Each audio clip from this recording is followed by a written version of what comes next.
કેમ છો બધા? તો આપણું ચેપ્ટર 4 શરૂ છે, મેન્ટેનન્સ ઓફ સર્કિટ બ્રેકર.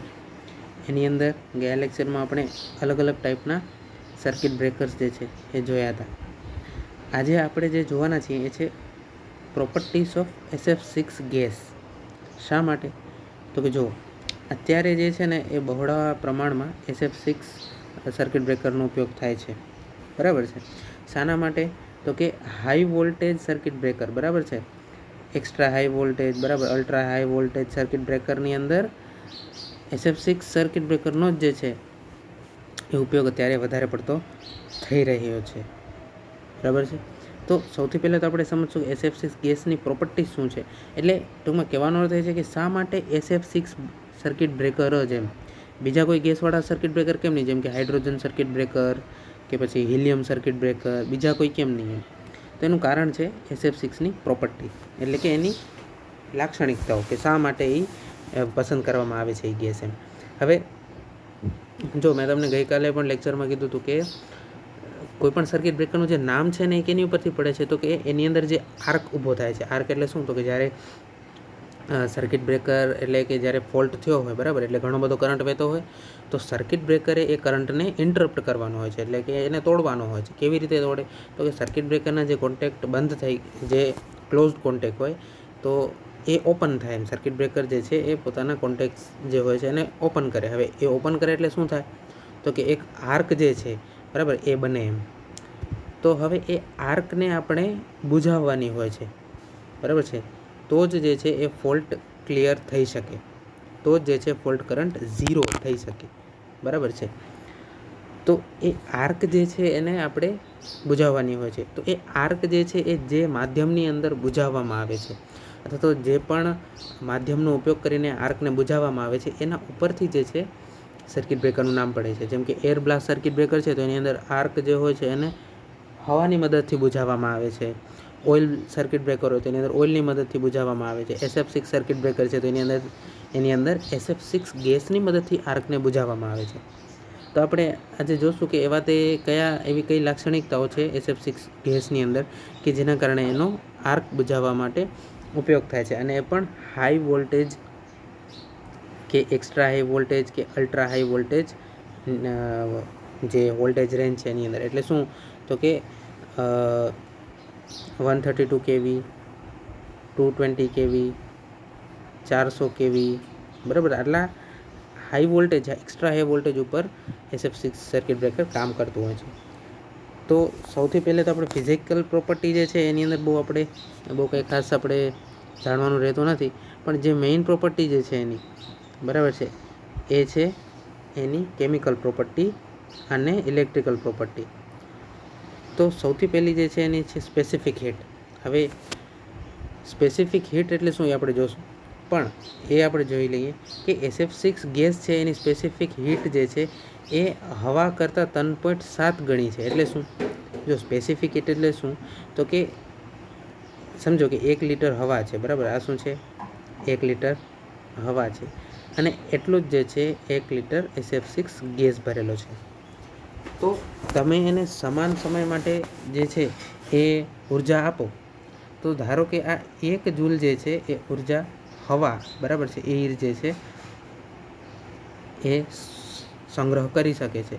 તો એટલા જ સમયમાં જે છે એ SF6 ગેસ જે છે એ કેટલી 3.7 ગણી, એટલે કે 3.7 જૂલ જેટલી હીટ, ઉષ્મા ઉર્જા જે છે એને એ સંગ્રહ કરી શકે છે. તો હવે આનો અર્થ શું થયો એ આપણે આગળ જતાં સમજશું ઇલેક્ટ્રિકલ પ્રોપર્ટીની અંદર. પછી છે થર્મલ કન્ડક્ટિવિટી. હવે થર્મલ કન્ડક્ટિવિટી જે છે એ લગભગ હવા જેટલી જ છે, બરાબર. થર્મલ કન્ડક્ટિવિટી એટલે શું? તો કે જે ગરમી જે છે, બરાબર છે, એને વહન કરવાની ક્ષમતા, બરાબર છે, વહન કરવાની ક્ષમતા.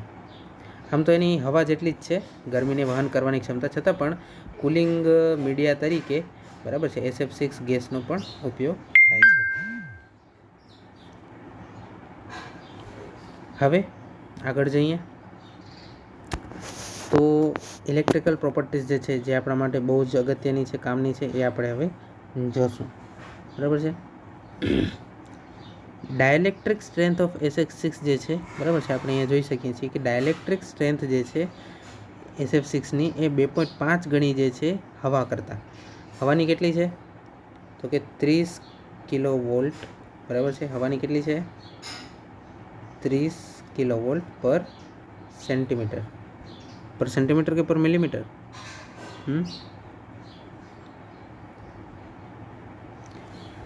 જો આટલી જે છે હવાની છે, એરની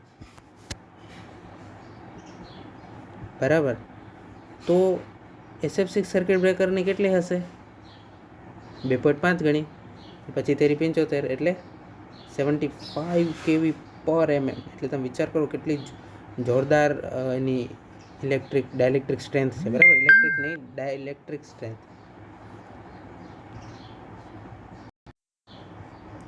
બરાબર. તો હવાની જો 30 kV પર મિલીમીટર જો એની ડાયલેક્ટ્રિક સ્ટ્રેન્થ છે, તો આની કેટલી છે 75 kV પર mm જેટલી ડાયલેક્ટ્રિક સ્ટ્રેન્થ છે. એટલે કે એટલો વોલ્ટેજ જે છે એ સહન કરી શકે છે 1 મિલીમીટરની જે છે એ જાડાઈમાં એમ. તો આ જે છે એ બહુ સારી ઇલેક્ટ્રિકલ પ્રોપર્ટી છે SF6 ગેસની. સાથે સાથે બીજી એક પ્રોપર્ટી છે ઇલેક્ટ્રોનેગેટિવ કેરેક્ટરિસ્ટિક. એટલે કે એનાથી શું થાય છે કે ઇલેક્ટ્રોનેગેટિવ કેરેક્ટરિસ્ટિક એટલે શું તો કે સમજીએ આપણે. હવે જ્યારે જે છે એ આ સમજો કે કોન્ટેક્ટ છે બરાબર છે, આ જે છે એ સર્કિટ બ્રેકરના કોન્ટેક્ટ છે બરાબર. આ ફિક્સ કોન્ટેક્ટ છે, આ મૂવિંગ કોન્ટેક્ટ છે કે જે અલગ થઈ ગયો છે. એટલે હવે એની વચ્ચે શું છે એક આર્કે જન્મ લીધો છે બરાબર. એટલે આર્ક સ્ટ્રક થઈ છે, આર્કને બુઝાવવાની છે આપણે. હવે SF6 સર્કિટ બ્રેકર હોય એટલે શું હોય તો કે આજુબાજુ બધું જે છે ને એ SF6 આજુબાજુ બધે SF6 ગેસ જ હોય બરાબર. અહીંયા આજુબાજુ બધે SF6 ગેસ જ હોય છે. હવે આપણને ખબર છે કે આર્ક જે છે ને એ શેની બનેલી હોય છે?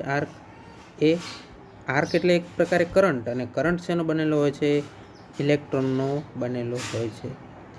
તો આ SF6 ગેસ જે છે એની ઇલેક્ટ્રોનેગેટિવ પ્રોપર્ટી જે છે બરાબર છે એ હાઈ છે. એનો અર્થ શું છે તો કે એ ઇલેક્ટ્રોનને ઝડપથી એબ્ઝોર્બ કરી લે છે. એટલે કે જે ઇલેક્ટ્રોનથી બનેલી જે આર્ક છે બરાબર છે, ઇલેક્ટ્રોનથી બનેલી જે આર્ક છે એના ઇલેક્ટ્રોન્સ જે છે એ ઝડપથી આ SF6 ગેસની અંદર એબ્ઝોર્બ થશે, અને એનાથી શું થશે તો કે આર્ક જે છે એ નબળી પડી જશે. આર્ક નબળી પડતા એ ધીમે ધીમે શું થઈ જશે? બુઝાઈ જશે. તો આ જે છે ઇલેક્ટ્રોનેગેટિવ કેરેક્ટરિસ્ટિક એ પણ બહુ અગત્યની છે. સાથે સાથે એની ડાયલેક્ટ્રિક સ્ટ્રેન્થ પણ જે છે એ ખૂબ જ વધારે છે બરાબર છે.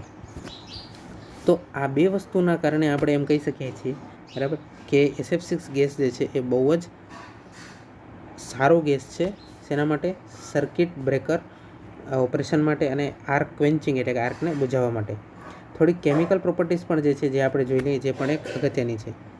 સૌથી પહેલાં કેમિકલ પ્રોપર્ટી શું છે તો કે SF6 જે છે એ 500 ડિગ્રી સેન્ટીગ્રેડ કરતાં પણ વધારે બરાબર છે. SF6 can be heated without decomposition to 500 degree centigrade in the absence of catalytic metals. એટલે શું કહે છે તો કે SF6 જે છે એ જો 500 ડિગ્રી સેન્ટીગ્રેડ સુધી પણ જો એને ગરમ કરવામાં આવે તો પણ એનું ડીકમ્પોઝિશન થતું નથી, એટલે કે સ્થાયી રહે છે બરાબર. હવે આપણને ખબર છે કે જે આર્ક હોય છે બરાબર છે, આર્ક જે છે એ એકદમ રેઝિસ્ટિવ આર્ક હોય છે. એટલે શું એની અંદર જે ફોલ્ટ કરંટ વહેતો હોય છે એ I²R જેવી ગરમી ઉત્પન્ન કરે છે. આ ગરમીના કારણે જો અંદર જે ગેસ હોય એ ડિકમ્પોઝ થવા લાગી જાય બરાબર, તો જે છે એ સર્કિટ બ્રેકર આર્કને બુઝાવી જ ન શકે. તો એવું ન થાય બરાબર, એવું ન થવું જોઈએ. તો એ આપણે જોઈ શકીએ છીએ કે SF6 ગેસ જે છે એના સંદર્ભમાં એવું કાંઈ થતું નથી. SF6 ગેસ છે એ નોન ફ્લેમેબલ છે, એટલે કે આગ પકડતો નથી બરાબર છે. હાઇડ્રોજન, ક્લોરિન, ઓક્સિજન બરાબર છે have no reaction on it. એટલે કે આવા પ્રકારના જે ગેસ છે એની ઉપર કોઈ અસર નથી થતી.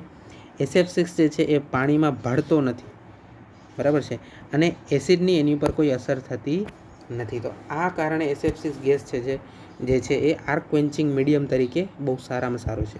હવે આગળ આપણે એક જોયું હતું કે સ્પેસિફિક હીટ જે છે એની વધારે છે, 3.7 ગણી છે હવા કરતાં. એટલે શું હવે જો અહીંયા જે છે ને એ આપણને SF6 ગેસની બે પ્રોપર્ટી જે છે એ કામ લાગશે. પહેલી પ્રોપર્ટી તો કે ઇલેક્ટ્રોન નેગેટિવ, બરાબર છે, ઇલેક્ટ્રોન નેગેટિવ આવી રીતે લખું છું, ઇલેક્ટ્રોન નેગેટિવિટી. અને બીજી પ્રોપર્ટી શું છે? સ્પેસિફિક હીટવાળી.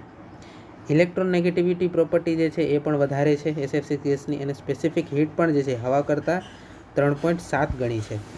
હવે જો જ્યારે પણ બે કોન્ટેક્ટ વચ્ચે આર્ક જન્મે છે ત્યારે પહેલી વસ્તુ એ છે કે આર્કની અંદરથી ફોલ્ટ કરંટ વહેતો હોય છે, એટલે I²R જેટલી એ હીટ જનરેટ કરે છે, એટલે કે ગરમી.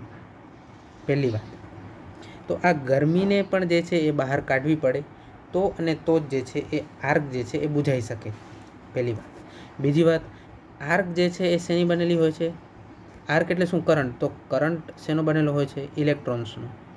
તો જો આપણે ઇલેક્ટ્રોનને પણ ઝડપથી કાઢી શકીએ આર્કમાંથી અને ગરમીને પણ ઝડપથી આપણે દૂર કરી શકીએ તો આર્ક જે છે એ જલ્દીથી જે છે એ બુઝાઈ જશે. તો અહીંયા SF6 ગેસની આ બંને પ્રોપર્ટી કામ લાગે છે. કારણ કે SF6 ગેસની ઇલેક્ટ્રોન નેગેટિવિટી પ્રોપર્ટી બહુ જ વધારે છે, એટલે એ ગેસ જે છે SF6 ગેસ જે છે એ શું કરશે તો કે ઇલેક્ટ્રોન્સને જે છે એ ઝડપથી આર્કમાંથી દૂર કરશે, એટલે કે પોતાની અંદર શોષી લેશે. ઇલેક્ટ્રોનને ઝડપથી પોતાની અંદર શોષી લેશે એટલા માટે શું થશે તો કે આર્ક નબળી પડશે.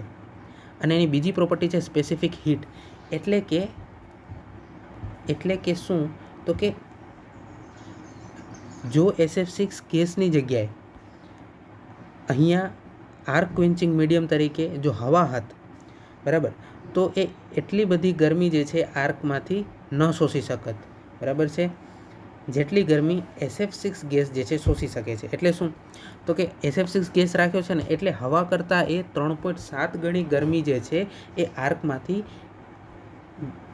ખેંચી લે છે એમ. એટલે આર્કમાંથી 3.7 ગણી ગરમી જે છે એ SF6 ગેસ ભરવાના કારણે દૂર થાય છે, અને આના કારણે આર્ક જે છે એ જલ્દીથી જે છે બુઝાય છે.